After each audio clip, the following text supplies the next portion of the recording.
Hello, this is Matt Miller, and you are listening to the Death Blow Podcast. Hello and welcome to Death Blow Podcast. This is me, Darkel, and don't forget to subscribe, like and share, and click on the bell to be updated with my new videos.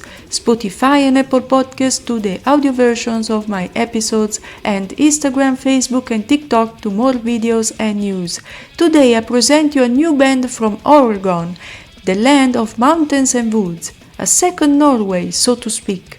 This is the band of Matthew Miller.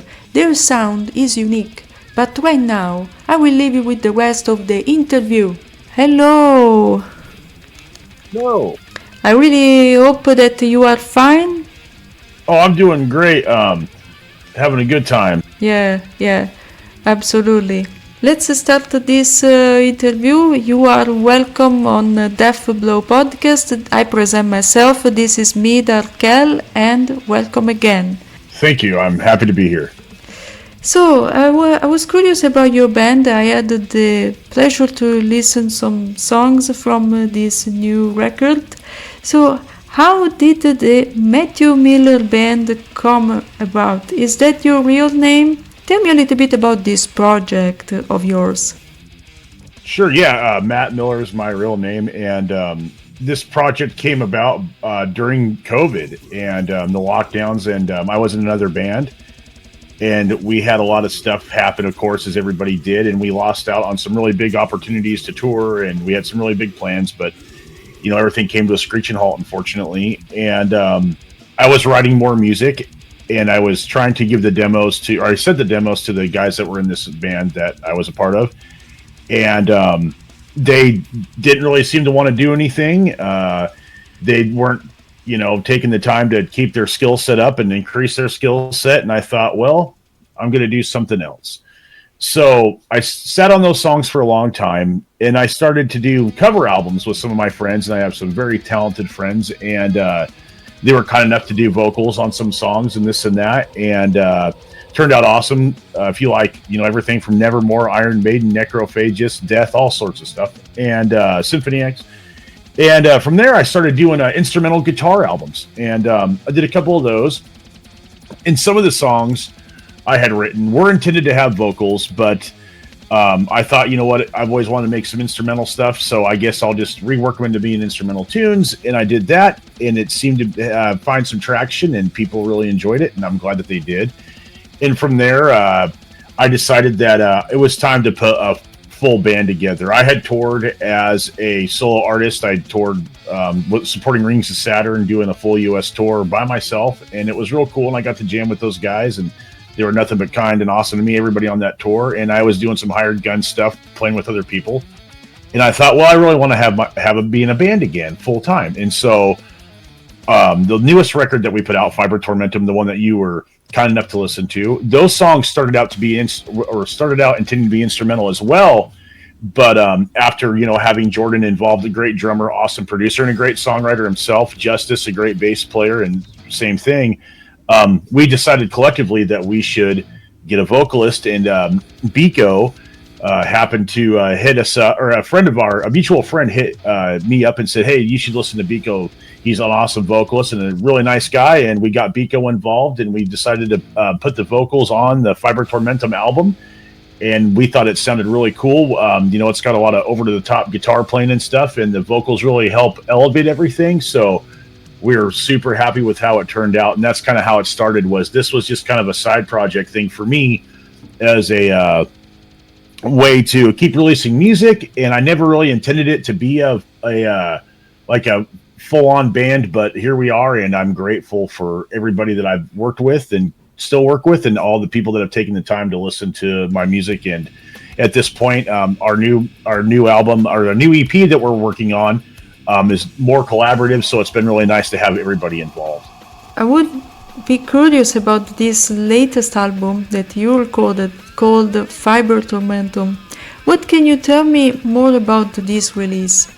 Well, like I said, it started out as an instrumental album, but I really wanted to have an album this time with vocals, and I wanted an album with a lot of clean vocals because I really like power metal. I like operatic style vocals, and The vocals on this album were added after it was recorded, of course, because it was supposed to be instrumental. That's why there's lots of guitar stuff going on, and it's really dense, and but having vocals really did elevate things. And this was a concept album it's about a story. It's about kind of drawing on human real life experience and circumstances and some science fiction kind of stuff. It's about humanity being enslaved by extraterrestrials or interdimensional beings that are manipulating our DNA. So it's kind of like taking what happened during COVID and putting like a sci-fi spin on it and stuff like that. So we recorded it. The album actually had been done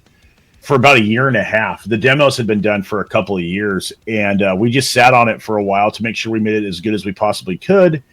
And when we shopped the record, we wanted a really good deal, and we got one through Exodus Stratagem. And it was a really big monumental feat. We've been releasing a lot of content, playthrough videos, visualizers, music videos, and we've had some really good press through outlets such as yourself and Decibel Magazine, Metal Sucks, Blabbermouth, you name it. So we're really, really happy with how it's been received. And it was a lot of work, and I can say that the difference between Fiber Tormentum and what we're doing now, the EP that we're going to release, is really cool because we got 2 new songs on there, and we have 2 older songs that were instrumentals that we put vocals to. So that'll be really cool. And it's more progressive. It still has a lot of the same elements, but we're consciously writing it more to be vocal centric instead of it just being like musically centric, if you will. What are the lyrics of this album and of all your works in general about?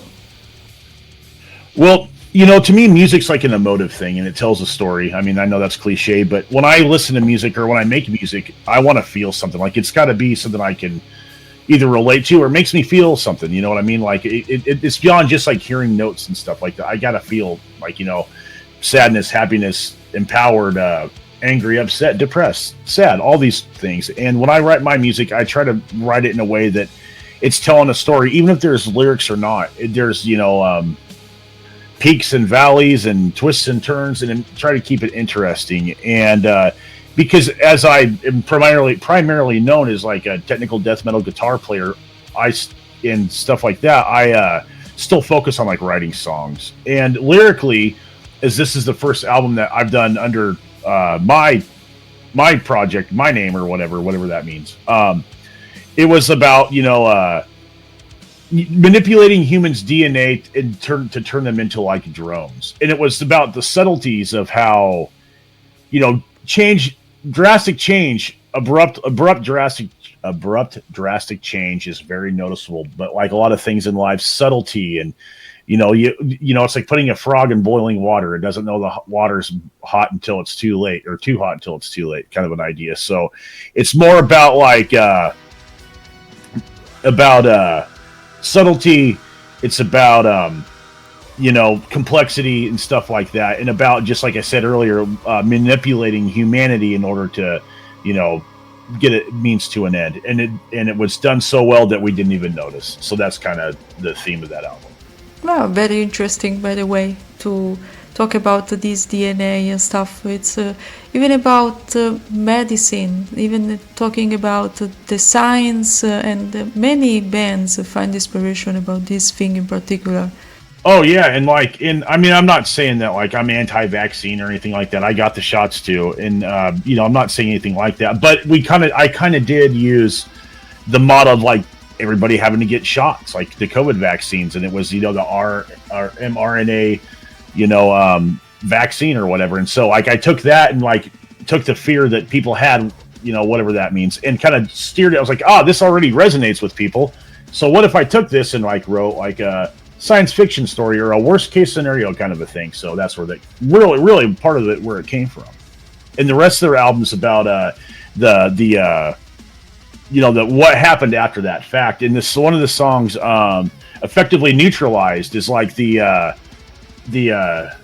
ethos behind why our DNA had been manipulated. So if you listen to that song and you look at the lyrics, and you can consider the situation we were in, it'll all make sense. You are from United States, specifically Salem, is correct? Yeah, from Salem, Oregon. Yes, I am. Yeah, this place I don't remember very well, but you can specify this very well because I don't know. It's very famous because of the witch hunts or something like that. Oh, you know what? That is Salem, Massachusetts. Ah, Salem, yeah, that's on the East Coast. We're on the West Coast, and Salem, Oregon's known for cherry trees. There's lots of cherry trees here, and I was born and I grew up on the Oregon coast in a town called Garibaldi, and it rained a lot, and it was kind of like Scandinavia without the snow, like super dark, super dreary, beautiful place to live. And that's one thing about living in Oregon. We've got the best of everything. We got mountains an hour away, volcanoes an hour away, the beach is an hour away. And, we're lucky we have the desert here. So it's ecologically diverse, but, Salem's it's a decent place. And, I've, made it my home here, and I enjoy it. And there's lots of good people here. wow, that's awesome. Because I remember that in Oregon there are a lot of mountains, a lot of woods. Because I had the occasion to see some photos from your place, and not specifically Salem, but probably Oregon. And I remember this landscape. Oh, well, thank you. And where are you from, if you don't mind me asking? I'm from Italy. Oh, cool. Yes, I was there a couple years ago at La Pola in Rock, and that was a really cool festival outside of Cremona. Yes, exactly, correct. Yeah. Yeah, Italy's a nice place. Wow, so you've been here. I have been there. Yes, I have. Wow, that's fantastic. So I hope that you like the Italian cuisine and that you really enjoyed this. Oh, yeah. Like, I remember we went to a cafe next to where Stradivarius's violin shop was in Cremona. Yeah. And there was a restaurant there, and I got real Italian food. Way, way good. I love Italian food. But, and the real stuff was even better, of course. But, like, I got this giant ravioli. It was like one big ravioli. Yeah. And it was super good. But the one thing that you guys have is the coffee was fantastic. And I remember it came in a cup, and there was just like maybe like a half an inch of coffee in there. And then you added your water to it after the fact to your liking. And I thought that was really interesting. And, Italy, that part of Italy looks a lot like where I'm from. Because like a lot of it's like, farms and grassland and stuff like that. And it's kind of similar climate too, believe it or not. Wow. Yeah, I've never been in Cremona. I've been in Milan, which is very, very near to Cremona. But it's awesome, it's an amazing town, even Milan.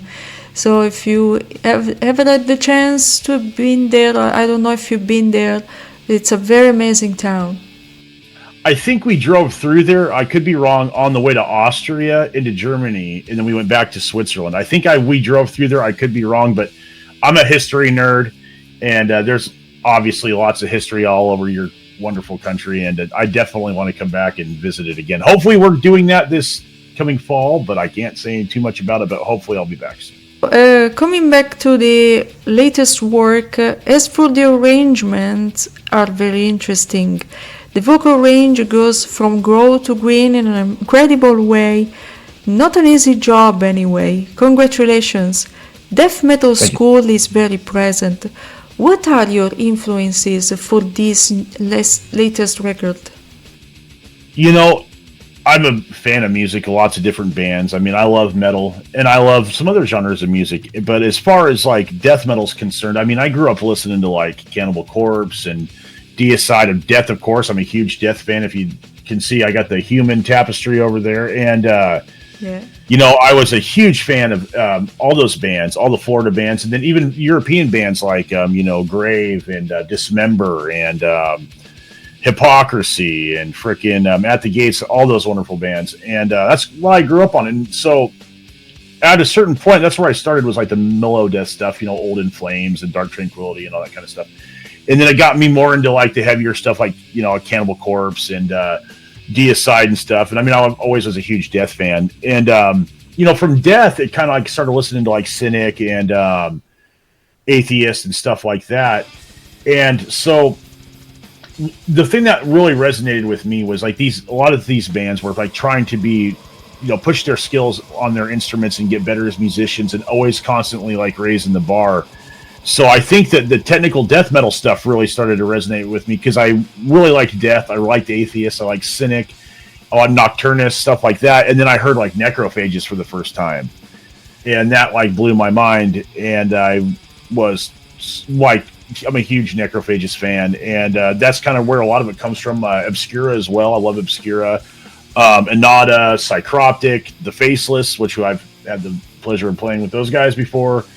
And so it's kind of like taking a little bit of this, a little bit of that. And that being said, like with the clean vocals, like the Controlled Denied stuff, and then Nevermore, and even some more power metal stuff like Symphony X. So I've always had a affinity for clean vocals, and I really wanted, like I was saying, I really wanted to have an album that was clean vocal centric, and we're working on that right now. But as far as Fiber Tormentum is concerned, it was kind of like we didn't really know where they went.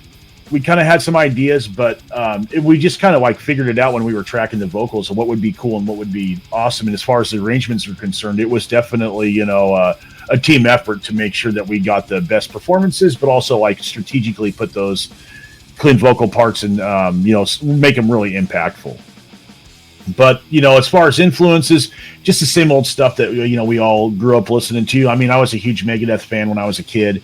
And so if I had to pick 5 bands for me, that would be my biggest influence would be Megadeth. Rest in Peace is the greatest thrash album of all time, in my opinion. Necrophagist, Dying Fetus, probably At the Gates, and then like Nevermore are probably my 5 biggest influences. And I like some black metal too. So like the poppy stuff, of course. I like Dimmu Borgir and stuff like that. And so anything for like in Hypocrisy for like the symphonic elements, and I think that's where a lot of that stuff came from. Is Matthew Miller a one-man band, or are there other musicians? You told me that you had other musicians too. Yes, we sure did. And as a matter of fact, Jordan and Justice joined the band in 2023, and Jordan went with me to Europe on the tour supporting Possessed that I did. And Jordan's the drummer, and he's also an awesome engineer and songwriter. Justice plays bass, and then Biko joined in 2024, and he's the vocalist. So it's a collaborative effort. And Fiber Tormentum, I had written all the music, I had written all the lyrics, I had written everything, because I was used to doing stuff that way in the Matt Miller project. But anyway, a lot of the arrangements and stuff like that was with Biko and Jordan's help as far as arranging the vocals and this and that. So there was a really a big collaborative element. And then, like I was saying, the new stuff that we're working on is definitely more collaborative. Instead of like me writing the drum parts or all the vocals and the lyrics and everything and the bass parts, everybody's gonna hopefully do their respective jobs. And I'm looking forward to it, because we have a couple of demos that got done, and they sound fantastic. And a lot of the elements from Fiber Tormentum are there, but there's also some new ones that I think people are really going to enjoy. Fantastic. What can you tell me about the cover art of this release? Oh man, well, a good friend of mine, Josh Ward, who was the drummer in the band Vorath. Josh was also George Colias from Niles Drum Tech. Josh has had a long storied career. He was a great guy and a great drummer, and I toured with him with Rings of Saturn, and then I ended up and made good friends with all those guys, and they needed a guitar player for a tour, so I joined his band Vorath as a guitar player. Logistically they lived in North Carolina and I lived in Oregon, so it kind of made it tough. So unfortunately I wasn't able to make it happen full time. And Josh had made me some art, because he was a great artist as well, visual artist. And he's like, "Hey man, check this out." And I was like, "Dude, that's really cool. Can I keep that and use it for an album I'm going to put out?" And he was like, "Absolutely." And it was just out of the kindness of his heart that he gave it to me, is he was a really nice guy. And so he gave me a couple different iterations of it. I actually have the original 2 that look really cool. And so I think our physical copies are going to have that as part of its booklet. But at any rate, unfortunately, Josh had passed away. He was killed in a drunk driving accident last Year's Eve. Yeah. So the album cover really holds a special place in my heart, because it was something that a friend of mine had given me, because he just wanted to give me a gift, and that without anything in return. And that's the type of guy that he was. He was a very good guy, and he's sorely missed by a lot of people. Thomas Gottsper Lindberg, you were talking about at the Gates before, recently passed away. What do you think of his musical talent and his vocals? When I first heard Slaughter of the Soul, I was probably, 16, maybe 15. And that was after it was released initially back in 96. But anyway, when I heard his vocals, I could tell that he meant what he was saying. Maybe not like verbatim meant, but like he had like the fire, the passion, the intensity was something that I had never. I mean, I'd heard death metal and stuff like that, and I was a fan of it, but he like was just so forceful, and it just conveyed such the frantic feeling that they had musically, and it sounded super cool. It was super aggressive, but it was super defined. You could understand what he was saying. And I'm a huge At the Gates fan. I'm a huge Thomas Lindberg fan. And I was a fan of his other projects too, like Night Rage. After At the Gates, that was awesome. I remember getting a lockup with him and Nicholas Barker from Dimmu Borgir and Cradle of Filth and a bunch of other bands. So to me, Thomas Lindberg, as far as the melodic death metal singer, in my opinion, he was the guy. And that's just my opinion. There was lots of other people that are great, but Thomas Lindberg, rest in peace, man. You were an absolute legend, and you contributed a lot to music, in my opinion. What's next for Matthew Miller's project? Well, right now we're working on the EP. We say it's going to be an EP, but it could end up being a full release. We're moving pretty quick, but we have plans to tour this next year extensively, U.S. and overseas. So we're getting some details hammered out, but we hope to have a new release by the spring of 2026. Like I said, we were going to take some of the older instrumental songs that really were written for vocals that I had reworked to make them instrumental, and we're going to put vocals in those. So there's some new versions of those songs, which we're super excited about.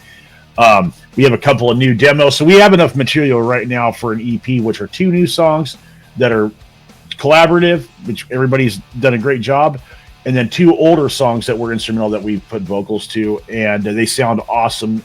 So as time goes on, we'll see, but we might end up doing an EP, and we're going to do a cover too. We're going to have some fun and do a cover song, and I think everybody knows the band, but I don't want to say it until I, make absolutely certain, because, plans change. But at this point, we hope to have a new EP with 2 new tracks, 2 new singles, and then 2 older instrumental songs that we've redone with vocals by spring of 2026. But it takes some time getting a release together and, making sure you got all your ducks in a row and PR and all that kind of stuff. No, that's pretty awesome, Wish you the best about it. Thank you. I appreciate that. Every musician finds themselves pursuing this path at some point in their lives. When did you decide music would be a part of your life? Well, that's a good question. Well, when I was a kid, I grew up in a musical family. Like, my dad was a guitar player professionally for a while. My mom sang and played guitar. My sisters played piano. So I'm the youngest. So I grew up my grandfather was a fiddle champion. So I fortunately grew up immersed in music. And my parents bought me a guitar when I was 7 years old, and I took piano lessons, and I hated it. And I was too young. I would rather be running outside in the trees in the forest and doing that kind of stuff. And I got super into sports as a kid. And I was probably when I turned like 13 or 14 when I started playing guitar. And it was because I kind of found out that, sports is cool and all, but sometimes, like a lot of things in life, it's not just about, the main thing. So sports was cool, but I kind of was disenchanted with it after I had experienced like school, like in sports in like high school, and it wasn't about playing anymore, being good about playing. It was a popularity contest, and I've always been the type of person to friends with everybody, but I do things my own way, and I'm not a follower. I try not to be, and I make a conscious decision, and I'm not very good at dealing with authority. So I found music, and I really wanted to play guitar. I liked the way that it sounded. I liked everything about it, and it was something that nobody could take away from me. It was something that, I could, I could express myself. I could, challenge myself, and that's what it was about to me. And it's what it's still about, is self-expression and challenging myself to make the best music I want to be. But also, too, I like being defiant. Yeah, it's just part of who I am, and so it seemed to irritate people being loud. And what's wrong? What's better than that? It's like driving by a golf course and honking the horn when they're getting ready to hit the golf ball and they miss. It's kind of like the same, haha feeling. Yeah. Yeah. Do you have a label at the moment? Yes, we are signed to Exodus Stratagem Records, which is a new label that is, I believe, they are a group of former American military veterans, and they decided to put a record label together because they all love heavy metal, and we are one of their newer signings, and we couldn't be happier with them. And if you get a chance, check out their label. There's some great bands on it. And what's the metal scene like in Oregon? The only thing I know about your state, like I was telling before, is the woods and mountains. It's, the music scene here is interesting. I think like anywhere else, people hear about like Tampa, Florida, or Gothenburg, or wherever, in Sweden there, and they think it's going to be like they're going to move there, like LA, and they're going to make it, or New York, or wherever, take your pick, or Las Vegas, or Paris, or wherever. Anyway, in Salem, there's not much of a music scene because there's not a lot of venues. And at one time there were a lot of bands, but it just kind of seems like here, everything is kind of cliquish. And so, like one thing that's big here is black metal, Cascadian black metal, Cascadian meaning the Cascade Mountains, and that's popular here. And there's a few bands that have been extremely successful, and more power to them. And there's some death metal here too, but a lot of it's like, kind of like, how do I put this? Like there's a lot of bands here that have a very similar style, and everybody kind of keeps to themselves. So it's not really a whole like inclusive thing. Like with death metal, for example, like death metal to me is extremely inclusive, and extreme metal in general is very inclusive, but it's kind of like there's like strict camps of people that there's not a lot of crossover. So I think to a detriment, it's really hurt the music scene, because I was fortunate enough to know the difference before a certain point and then after it. And, I'm a Johnny come lately to this area, really. I've only lived here for like 10 years.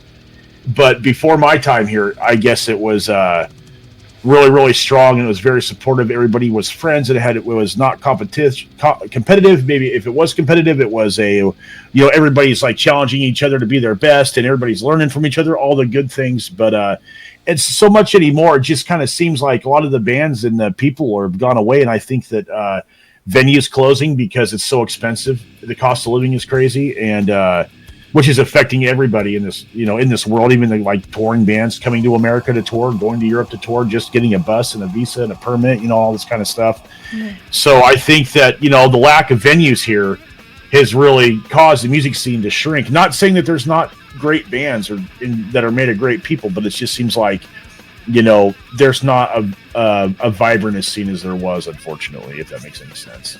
Yeah, absolutely. I understand that very well. Here in Italy, for example, we don't have many venues about metal. There are extremely up on the north, around Milan, Bologna, but not at the south or in Rome. It's lacking already. If you are in Rome, it's lacking that. So instead, I understand that very well. We don't have many venues, and the metal scene is not supportive at all. Many Italian bands go abroad to play as well. Like, for example, Lacuna Coil. They are extremely famous abroad, but in Italy, they are not famous. Nobody know about them. So it's wow.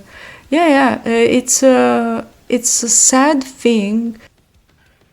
In this, and I understand, and it's crazy that in such a large city like Rome, like that they wouldn't have a stronger scene. But yet again, it's not just about the population or how many people live there, And I totally understand what you're saying. And there's people here like what's that saying? Like no one's a prophet in their own land. Like people go other places to become well known or famous or successful, whatever that means. But, there's a couple of bands from Italy that I like. Lacuna Coil, I remember Christina Scabia, great vocalist and very good like theatrical symphonic band. But like Flesh God Apocalypse was awesome. Yeah. Graveworm. I don't remember if you've heard of Graveworm. They were from Italy, and I remember hearing them on a compilation CD of like a metal or a Nuclear Blast one like 20 years ago or more. And Rhapsody, huge Rhapsody fan. I like power metal, but all the frilly shirt stuff. Yeah, it's crazy. You'd figure that metal being what it is, that it would have a much larger fan base because it is inclusive and because it does resonate with people. And when somebody's a fan of this music, they are a fan of it. But it's like in the States, though, it's kind of the same thing where, in my opinion, culturally in America, we don't want to think about with our entertainment. Like we want to like just instant gratification. The Walmart mentality. That's why people, pop music's so big over here and stuff like that. Where bands that tour in Europe, like Possessed, for example, like they'll go into Europe and play 1,500 capacity rooms every night easily, if not bigger. Sometimes there's a couple smaller ones, but that's like the average. And here in the States, they come and they play in front of like 500 people.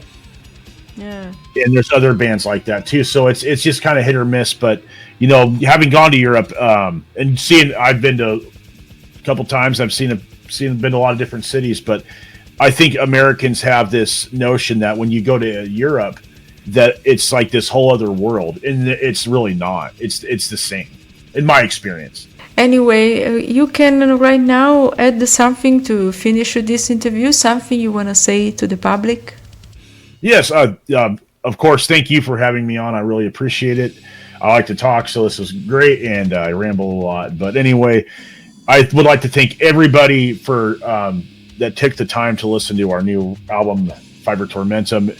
We sincerely appreciate it. The world's a big place, and for humble people from Oregon, it meant a lot to us, and it still does. And everybody's continued support. Please, if you have a chance, stop by the social media stuff, Instagram, Facebook, YouTube.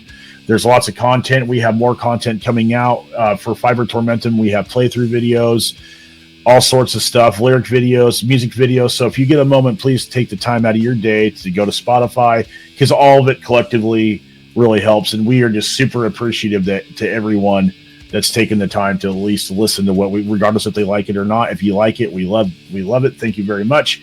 But if you didn't and you took the time to listen to it, we're just super appreciative that everybody has taken the time to at least, check it out. And keep your eyes peeled. We're hopefully heading over to your neck of the woods next year.